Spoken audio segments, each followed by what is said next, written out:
Hi everyone, this is me Casac Benjali. ഒരിക്കൽ കൂടി പുതിയ വീഡിയോ വ്ളോഗിലേക്ക് സ്വാഗതം.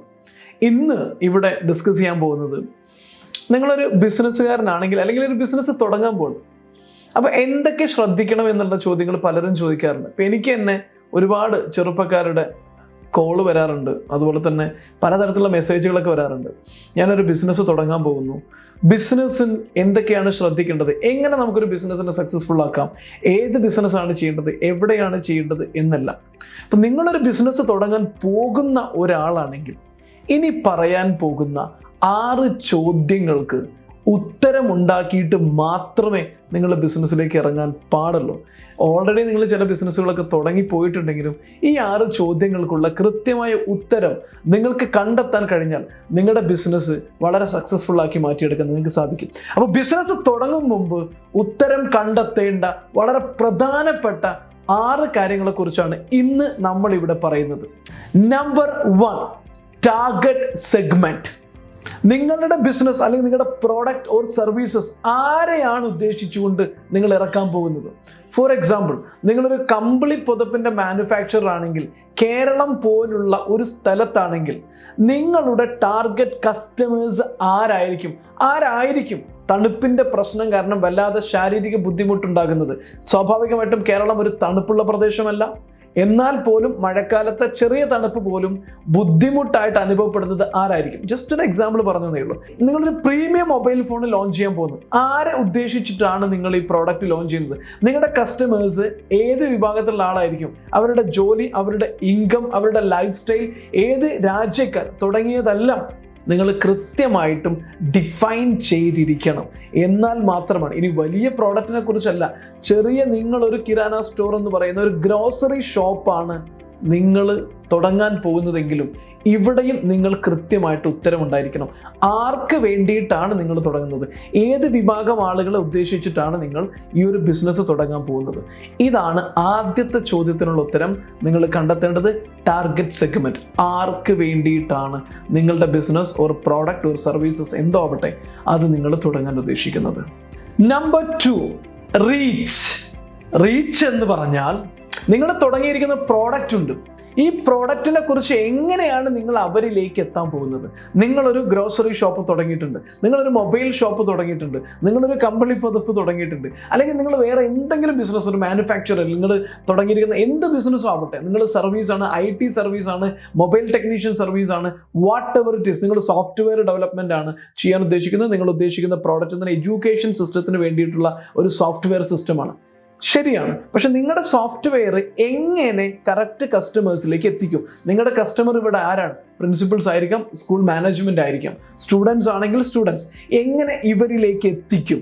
എങ്ങനെയാണ് അവരിലേക്ക് റീച്ച് ചെയ്യാൻ പോകുന്നത്? അതിന് കൃത്യമായിട്ട് ഉത്തരം ഉണ്ടായിരിക്കണം. നിങ്ങളുടെ പ്രോഡക്റ്റ്, നിങ്ങളുടെ കയ്യിൽ അവർക്ക് സൊല്യൂഷൻ ആയിട്ടുള്ള, അവർ തിരയുന്ന ഒരു പ്രോഡക്റ്റ് ഉണ്ട് എന്നത് എങ്ങനെ അവരെ അറിയിക്കും? അതാണ് റീച്ച് എന്ന് പറയുന്നത്. Social media marketing, telemarketing, direct selling and whatever the method you are going to apply, but you should know which is the most efficient and beneficial to you. അത് വളരെ ക്ലിയർ ആയിട്ട്, cost effective ആയിട്ട്, ഏറ്റവും നന്നായിട്ട് ചെയ്യാൻ പറ്റുന്ന ഏതാണെന്നുള്ളത് identify ചെയ്ത് അതിന് ഉത്തരം നിങ്ങൾ കണ്ടെത്തിയിരിക്കണം before you start any business. Number 3, problem. അതെ, നിങ്ങളുടെ കസ്റ്റമേഴ്സ്, നിങ്ങളുടെ ടാർഗറ്റ് സെഗ്മെന്റിലുള്ള കസ്റ്റമേഴ്സിനുള്ള യഥാർത്ഥ പ്രശ്നം എന്താണ്? അവർ അനുഭവിച്ചുകൊണ്ടിരിക്കുന്ന പ്രശ്നം എന്താണ്? ആ പ്രശ്നം എങ്ങനെയാണ് നിങ്ങൾ പരിഹരിക്കാൻ പോകുന്നത്? അതാണ് നിങ്ങളുടെ അടുത്ത ചോദ്യം. അവർക്ക് ഏത് രീതിയിലുള്ള പ്രശ്നമാണല്ലോ? അവർ മൊബൈൽ ഫോൺ ഉപയോഗിക്കുന്ന ഒരാളുകളാണ്. ഒരു 65 വയസ്സ് കഴിഞ്ഞ അല്ലെങ്കിൽ 50 വയസ്സ് കഴിഞ്ഞ ആളുകൾക്ക് വേണ്ടിയിട്ട് മാത്രമുള്ള ഒരു മൊബൈൽ ഫോണാണ് നിങ്ങൾ ഉപയോഗിക്കുന്നതെങ്കിൽ ആ സെഗ്മെന്റിലുള്ള ആളുകൾ മൊബൈൽ ഫോൺ ഉപയോഗിക്കുമ്പോൾ ഫേസ് ചെയ്യുന്ന ചാലഞ്ചസുകൾ എന്തൊക്കെയാണ്, പ്രശ്നങ്ങൾ എന്തൊക്കെയാണ്? അത് കൃത്യമായി ഐഡൻറ്റിഫൈ ചെയ്യാനും നിങ്ങൾ ഉപയോഗിക്കാൻ പോകുന്ന നിങ്ങളുടെ പ്രോഡക്റ്റ് അത് എങ്ങനെയാണ് അവർക്ക് സൊല്യൂഷനായിട്ട് മാറുന്നത്? ഇത് ഏത് ബിസിനസ്സിലാണെങ്കിലും, നിങ്ങൾ റെസ്റ്റോറൻ്റ് ആണ്, നിങ്ങൾ ഏത് യാത്രക്കാരായിട്ടുള്ള ആളുകൾക്കാണ് നിങ്ങൾ ഉദ്ദേശിക്കുന്നത്, നിങ്ങളുടെ കസ്റ്റമർ സെഗ്മെന്റ് എന്ന് പറയുന്നത് അതാണെങ്കിൽ അവർക്ക് നേരിടുന്ന പ്രശ്നങ്ങൾ എന്തൊക്കെയാണ്? യാത്രക്കാരനായിട്ടുള്ള ഒരാൾ ഫുഡ് കഴിക്കാൻ വരുമ്പോൾ അയാൾക്ക് നേരിടാവുന്ന പ്രശ്നങ്ങൾ എന്തൊക്കെയാണ്? അയാൾക്ക് ഹൈജീൻ പ്രോബ്ലം ഉണ്ടായിരിക്കാം, നല്ലൊരു റെസ്റ്റ് റൂമിൻ്റെ നീഡ് ഉണ്ടായിരിക്കാം. ഇങ്ങനെ അവരുടെ പ്രോബ്ലം ഓർ നീഡ് ഐഡൻറ്റിഫൈ ചെയ്യുകയും അത് നിങ്ങൾ എങ്ങനെയാണ് അഡ്രസ്സ് ചെയ്യാൻ പോകുന്നതെന്ന് കൃത്യമായിട്ട് സ്ട്രാറ്റജി പ്ലാനിങ് ചെയ്യുകയും വേണം. അതാണ് മൂന്നാമത്തെ നിങ്ങൾ കണ്ടെത്തേണ്ട ഉത്തരം.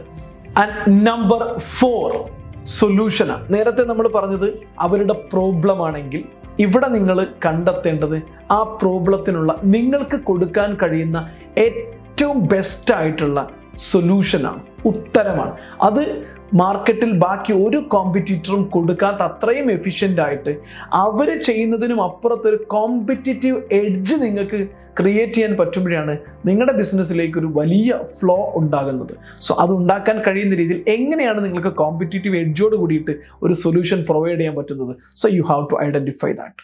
ആൻഡ് നമ്പർ 5 അപ്രോച്ച് എന്ന് വെച്ചു കഴിഞ്ഞാൽ നിങ്ങൾക്കറിയാം, നിങ്ങളുടെ സെഗ്മെന്റ് നിങ്ങൾ ഐഡന്റിഫൈ ചെയ്തു, അവരുടെ പ്രോബ്ലം ഐഡന്റിഫൈ ചെയ്തു, നിങ്ങൾ സൊല്യൂഷൻ ഡിഫൈൻ ചെയ്തു, ശരിയാണ്. ഇനി നിങ്ങളുടെ അടുത്തുള്ള നിങ്ങളുടെ കസ്റ്റമർ സെഗ്മെന്റിനെ എങ്ങനെ ഒരു പേയിങ് കസ്റ്റമർ ആക്കിയിട്ട് കൺവേർട്ട് ചെയ്യാം, എങ്ങനെ അവരെ ജസ്റ്റ് ഒരു വെൽവിഷറിൽ നിന്ന് നിങ്ങൾക്ക് കാശ് തന്ന സർവീസ് യൂസ് ചെയ്യുന്ന ആളാക്കിയിട്ട് മാറ്റാം. അതിന് കൃത്യമായിട്ടുള്ള സ്ട്രാറ്റജി ഉണ്ടായിരിക്കണം. അവർ ഇത്രയും പണം ചെലവഴിക്കാൻ റെഡിയാവുമോ?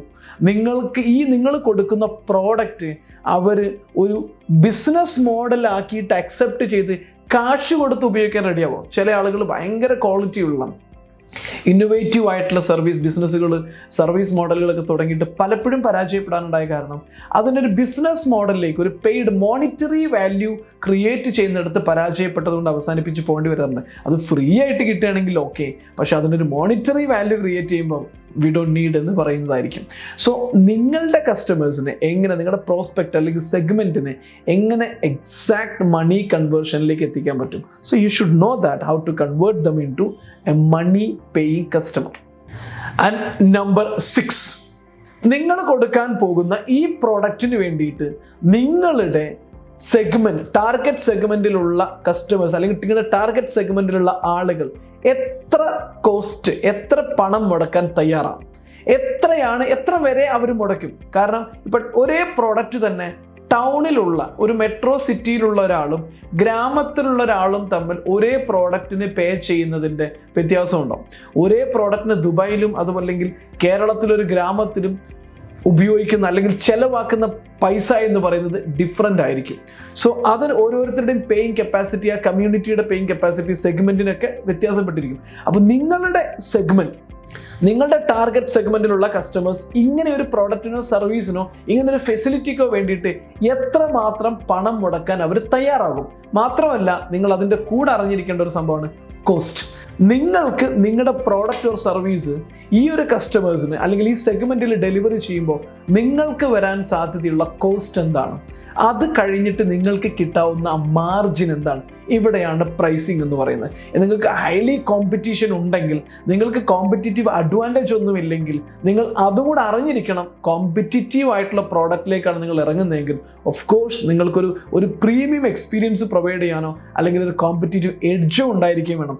അതല്ലെങ്കിൽ നിങ്ങൾ കുറച്ചേറെ ബുദ്ധിമുട്ടും. സോ ഈ പറയുന്ന 6 ചോദ്യങ്ങൾക്ക് ഉത്തരം കണ്ടെത്തിയതിന് ശേഷമാണ് നിങ്ങളൊരു ബിസിനസ് തുടങ്ങുന്നതെങ്കിൽ കുറെ കൂടെ വലിയ രീതിയിലേക്ക് അത് വിജയിക്കാനുള്ള സാധ്യത കൂടുതലാണ്. പക്ഷേ ഇത് മാത്രം പോരാ, നല്ല ടീം മാനേജ്മെന്റ്, നല്ല ക്യാഷ് ഫ്ലോ മാനേജ്മെന്റ്, നല്ല ബിസിനസ് മാനേജ്മെന്റ്, ഇതെല്ലാമാണ് ഒരു ബിസിനസ്സിന് വലിയ ഉയരത്തിലേക്ക് കൊണ്ടുപോകുന്നത് എന്നൂടെ പറഞ്ഞു വെച്ചുകൊണ്ട് ഇന്നത്തെ ഈ വീഡിയോ അവസാനിപ്പിക്കുകയാണ്. ഈ വീഡിയോ നിങ്ങൾക്ക് ഇഷ്ടമായിട്ടുണ്ടെങ്കിൽ ഷെയർ ചെയ്യാൻ മറക്കരുത്. ആദ്യമായിട്ടാണ് ഞങ്ങളുടെ ചാനലിലെ വീഡിയോ കാണുന്നതെങ്കിൽ സബ്സ്ക്രൈബ് ചെയ്യാൻ മറക്കരുത്. മാത്രമല്ല, നിങ്ങളുടെ ബിസിനസ്സിനെയോ നിങ്ങളുടെ ടീമിനെയോ മോൾഡ് ചെയ്തെടുത്ത് ഒരു ഹൈ പ്രൊഡക്റ്റീവ് ആയിട്ടുള്ള ഒരു ടീമാക്കി മാറ്റണമെങ്കിൽ ഞങ്ങൾക്ക് ഒത്തിരി productivity training, sales training, strategy consulting തുടങ്ങിയ ഒരുപാട് സർവീസുകൾ പ്രൊവൈഡ് ചെയ്യുന്നുണ്ട്.